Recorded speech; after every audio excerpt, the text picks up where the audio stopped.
Son of a bitch.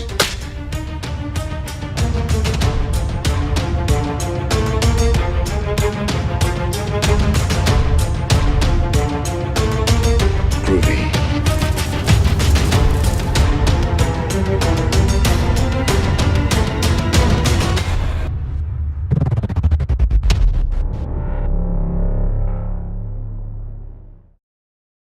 Hey everybody, this is Matthew Movies coming at you with the latest in my movie discussion series, and this time around I'm going to be comparing two films. The classic, the 1981 horror film that started it all, The Evil Dead, versus the 2013 remake that continued it? Tried to restart it, but didn't really completely succeed, but, you know, it's a part of the legacy of this series. And the thing about these two movies is, for me personally, they both work. I enjoy both movies for very, very different reasons. Now, if you are somebody who followed the original Evil Dead franchise, and it's continuing to this day with the Ash vs. Evil Dead series, this movie is unlike any of the ones that followed it. This is much more of a pure horror film, The Evil Dead I'm speaking about. It is much more of a pure horror film. There really isn't the comedy tinge that came as the series progressed. It's trying to scare you, and to me, in a lot of ways, is extremely effective at it. And then you look at the 2013 film, and it is completely balls to the wall. There is no doubt about the fact that it is out to freak you out, and to me, absolutely succeeds at it. So in that regard, both films have a similar goal and are successful at it, but they go about it in very, very different ways. And part of that, I think, has to do with the effects of the era. I mean, you look at the 2013 film, it is all about the gore. It is all about, it's just a grisly film. There are so many moments that are just like, oh. Like, I mean, there's a moment that, I mean, it's in a trailer, so this isn't a big spoiler. There's a moment where one of the characters splits their tongue with a knife that is just so freaky and hard to watch, and absolutely effective at what it's trying to do. And to me, it is one of the most memorable moments in any of the Evil Dead films.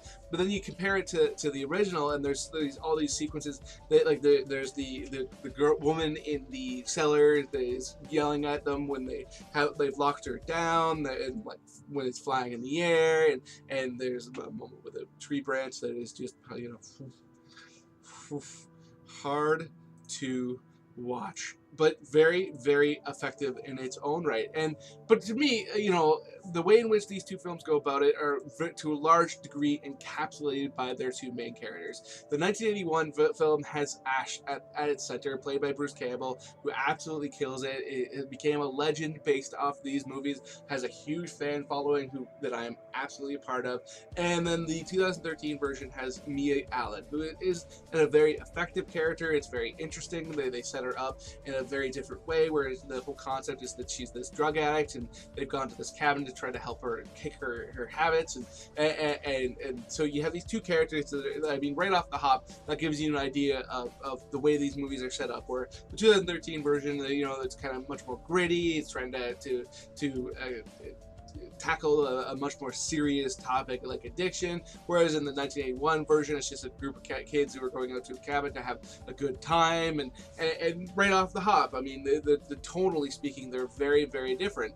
And it's interesting though, because the two characters are very much at the core of this film. I mean, they're in almost every sequence that it has any kind of relevance, or that are interesting or compelling, but at the same time, they have such vastly different arcs, right? I mean, the Mia Allen character, spoilers here, it becomes a Deadite pretty quickly, and Ash does eventually, you know, become a Deadite in his own right as this film progresses, but it's very, very different ways. Where, like, Ash becomes a Deadite for just a brief kind of moment, and is able to beat it out of himself relatively quickly, whereas Mia spends a vast majority of this film terrorizing her friends, and that's the right off the hop. I mean, she is terrorizing throughout the vast majority of this film, whereas Ash, he is our hero. He's the guy that we are with, that we're rooting for. And the 2013 version, there's really not a character. I mean, by the end, there's no doubt Mia Allen is the character you care the most about, but she's not the hero of the film, because throughout most of the film, or not most, but a good portion of the film, she is a Deadite, and she is after everybody, and she is scary as all get out.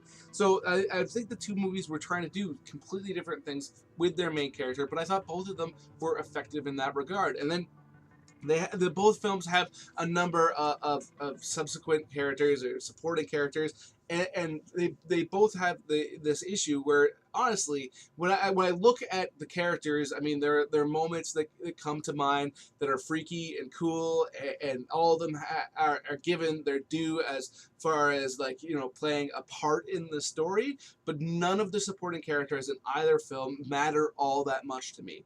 They're just there. I mean, they're effective. They're a storytelling part, but they're I don't know. They just kind of wash over you. You don't really care about them. I mean, I will say the 1981 version is slightly more effective because so many of those sequences are so much more compelling. I mean, you have Ash's girlfriend and the whole tree thing, and yes, they do their version of the tree thing in the 2013 version, but it's a lot less effective in my view. Whereas they have the boyfriend or the guy that she's interested in or what have you, and the pal and all that kind of stuff, but they're just background noise, and they're much more effective in the original. But at the same time, I just don't think in any sense of the imagination do anybody care about these actors. I mean, as for instance, Ash vs. Evil Dead is airing, well, not airing these days, but it's still in production, and it will be returning. And last season, there were cameos by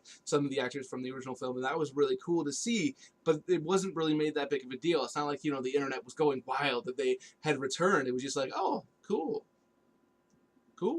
Those characters that I saw once a long time ago. Nice. But none of these characters are overly effective. I think both these movies come down to individual scenes and the main characters. I mean, for me, the 2013 version, the most compelling sequence by far is the opening scene where you have this whole exorcism and the way that whole thing plays out, which I'm not gonna spoil any of it because it is so effective because of the way it plays out. So if you haven't seen that film, I don't want to ruin it for you. But I mean, that moment just absolutely sticks with me. And whereas in the original, I'd say the most compelling moments are the compelling moment is the scene with the woman in the cellar yelling at them. I think that just absolutely sticks with me. But both movies they come down to the main character. So at the end of the day, if I'm going to decide which one I like more, it's going to be based on the main character, and you're probably not going to be overly shocked when I say Ash is my guy. I just absolutely love that character. Mia Allen is an interesting figure for sure. She was well written and well performed, but she can't. I mean, who could have beat Ash?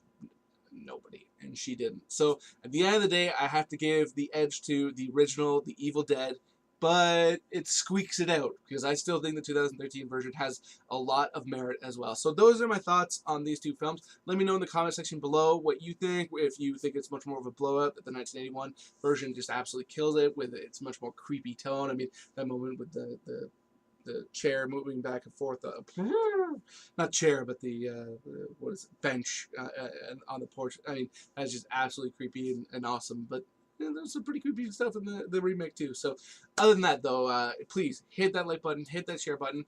It'll let other people know what this video exists.